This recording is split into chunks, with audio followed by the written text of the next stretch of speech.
26 जून 2026 recently हमारे विदेश मंत्रालय की एक स्टेटमेंट काफ़ी चर्चा में रही थी नागरिकता के संबंध में।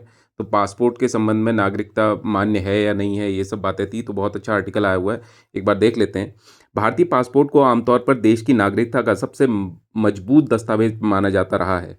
इसी के आधार पर कोई व्यक्ति विदेश यात्रा कर सकता है, दूसरे देशों के इमिग्रेशन अधिकारियों के सामने अपनी राष्ट्रीयता साबित कर सकता है और विदेश में भारतीय दूतावास के से काउंसलर सहायता मांग सकता है।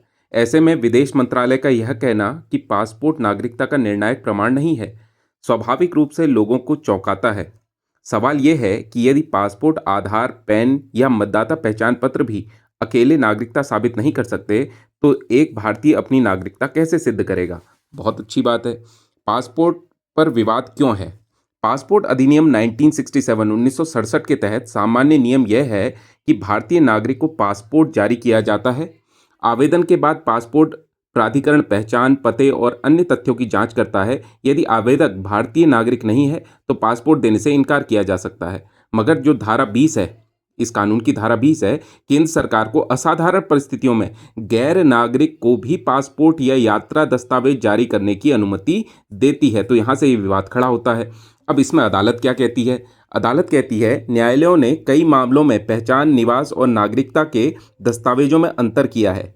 सरकार ने इस बहस में 2013 के बॉम्बे हाई कोर्ट के फैसले का उल्लेख किया है, जिसमें कहा गया था कि केवल पासपोर्ट होने से भारतीय नागरिकता स्वतः सिद्ध नहीं हो जाती। अदालत का दृष्टिकोण यह रहा है कि पासपोर्ट, जन्म प्रमाण पत्र, आधार या अन्य सरकारी कागजात महत्वपूर्ण साक्ष्य हो सकते हैं, लेकिन नागरिकता का अंतिम निर्णय नागरिकता अधिनियम 1955 की शर्तों के आधार पर होगा, जिसमें 5 प्रकार से दिया जाता है। 5 आधार होते हैं नागरिकता दिए जाने की, वही बातें आगे करेंगे हम।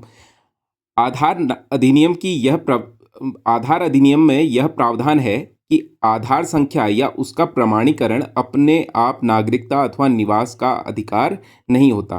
तो आपका आधार हो, यहाँ से एक बहुत अच्छा क्वेश्चन बन जाता है कि पासपोर्ट, आधार, पैन कार्ड और मतदाता पहचान पत्र, ये सारे के सारे आधार नहीं हैं नागरिकता के आधार इनमें से कोई भी नहीं है। आया हुआ क्वेश्चन है ये। क्या पासपोर्ट रद्द हो सकता है? हाँ, यदि आप में ये बाद में ये पाया जाता है कि पासपोर्ट गलत जानकारी, जाली दस्तावेज या गलत नागरिकता दावे के आधार पर हासिल किया गया था, तो सरकार उसे रद्द या जब्त कर सकती है। ये अधिकार किसका होता है? नागरिकता देने न देने, इस पे कानून बनाने का अधिकार होता है संसद का, है ना? संसद का अधिकार होता है। ये आर्टिकल कौन कहता है? आर्टिकल 11 की बात है। संविधान का अनुच्छेद 11 कहता है, 5 से 11 तक नागरिकता का प्रावधान है, तो अनुच्छेद 11 कहता है कि संसद कानून बना सकती है। वो सब बातें हैं। तो देख लेते हैं जरा यहाँ पे, नागरिकता का फैसला किस कानून से किया जाता है। भारत में नागरिकता संबंधी प्राविधान और मुख्य रूप से नागरिकता अधिनियम 1955 के तहत तय होती है। नागरिकता अधिनियम 1955 के तहत 5 आधार हैं भारत में नागरिकता संबंधी। पहला, जन्म से भारतीय हो, वंश से हो, पंजीकरण से भारतीय हो, देशीकरण से भारतीय हो या किसी क्षेत्र के भारत में विलय होने से भारतीय हो। ये 5 आधार हैं, बहुत इंपॉर्टेंट है, कई बार आ गए हैं ये। नागरिकता अधिनियम की धारा 3 के अनुसार जन्म से नागरिकता की शर्तें जन्म तिथि के साथ बदलती रही हैं समय के साथ साथ। जन्म की अवधि, पहला शुरुआत में क्या था, जब भारत आज़ाद हुआ था तो 26 जनवरी 1950 से 1 जुलाई 1987 तक 1950 से 1987 तक भारत में जन्म सामान्यतः पर्याप्त आधार था भारत की नागरिकता का। अब उसके माता पिता कोई भी हो, भारत में जन्म हुआ हो तो भारतीय माना जाएगा। 1 जुलाई 1987 से 3 दिसंबर 2004 के मध्य जन्म के समय माता पिता में से कम एक भारतीय होना जरूरी, भारतीय नागरिक होना जरूरी। माता और पिता में से कोई एक भारतीय होना बहुत जरूरी है 1987 के बाद से। फिर उसके बाद दोनों ही भारतीय होना जरूरी है 2004 के बाद, दोनों माता पिता भारतीय नागरिक हों। तो शुरुआत में ऐसा था 1950 से 87 के बीच की जो बच्चा पैदा हुआ है वो भारतीय होना चाहिए, वो भारत में पैदा होना चाहिए, माता पिता से कोई मतलब नहीं है। 87 के बाद माता पिता में से कोई एक भारतीय होना चाहिए। 2004 के बाद दोनों माता पिता भारतीय नागरिक हों या एक भारतीय नागरिक हो और दूसरा अवैध प्रवासी न हो। इसीलिए यह कहना सही नहीं होगा कि 1987 के बाद जन्मे हर व्यक्ति के लिए केवल जन्म प्रमाण पत्र नागरिकता का अंतिम प्रमाण पत्र है। तो केवल जन्म भारत में ले लेना ही नागरिकता का प्रमाण नहीं होगा।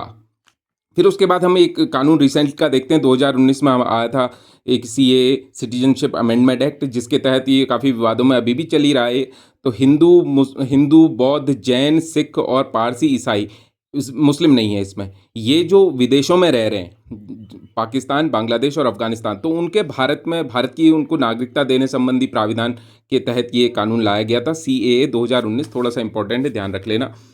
नागरिकता साबित कैसे होती है? अच्छा, पहले नागरिकता की ये बात कर लेते हैं, हमने नागरिकता ली कहाँ से? हमने हमारी नागरिकता जो है वो एकल नागरिकता है, दोहरी नागरिकता नहीं है। दोहरी नागरिकता की सिफारिश की थी LM सिंघवी ने वर्ष 2000 में। एक कमेटी बनी थी LM सिंघवी समिति। LM सिंघवी समिति वो भी है, 1986 में भी बनी थी LM सिंघवी समिति, लेकिन वो पंचायती राज से संबंधित थी तब। बाद में LM सिंघवी समिति वर्ष 2000 में बनी है। वो ओवरसीज इंडियंस को भारत की नागरिकता संबंधी जो प्रावधान बातें करते हैं, 3 तरह के विदेशी नागरिक होते हैं ना भारत में नागरिकता पाने वाले। एक तो होते हैं NRI, नॉन रेजिडेंशियल इंडियन, दूसरे होते हैं POI, person of Indian origin, मतलब भारतीय मूल के व्यक्ति, और तीसरे होते हैं OCI, ओवरसीज इंडियन, विदेशी भारतीय नागरिक। तो OCI के लिए जो कानून बने 2005 में, वो इसके तहत आते हैं। लेकिन इन्होंने एक और बात करी थी LM सिंघवी समिति ने कि दोहरी नागरिकता दी जाए भारतीयों को, दोहरी नागरिकता का प्रावधान, तो लेकिन ये माना नहीं गया। तो इसलिए थोड़ा इंपॉर्टेंट हो जाता है LM सिंघवी समिति किससे संबंधित है। भारत में एकल नागरिकता का प्रावधान है जो ब्रिटेन से लिया गया है, लेकिन USA के अंदर दोहरी नागरिकता का प्रावधान है। वहाँ 2 चीज़ें चलती हैं, एक तो स्टेट चलता है और दूसरा वहाँ सेंट्रल भी चलता है। तो वहाँ अगर जैसे कोई नागरिकता है तो USA का सिटीजन भी होगा वो, और अगर न्यूयॉर्क का रहने वाला तो न्यूयॉर्क का भी सिटीजन होगा, तो दोहरी नागरिकता हो जाएगी उसकी। आगे चलते हैं, नागरिकता साबित कैसे की जाती है। भारत में जन्म से नागरिकता पाने वाले अधिकांश लोगों को जन्म के साथ कोई अलग नागरिकता कार्ड नहीं दिया जाता।